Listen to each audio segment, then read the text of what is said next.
Ma olen ülikoolis omandanud elektriinseneri hariduse. Enne töötasin projektijuhina elektrialal ja sealt olen kaasa võtnud oskuse joonestamisel ning ka arvuti kasutamine.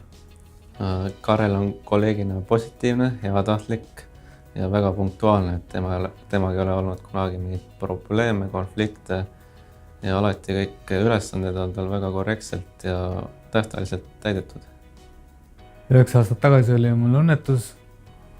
Selle tagajärjel olen ratastoolis. Siia ettevõttes sattusin tuttava kaudu 6 aastat tagasi. Selleks ajaks oli ma kodus olnud juba 3 aastat ja tundsin, et tahan tunda ennast kasulikuna. Väga suuri kohandusi ei olnud vaja teha.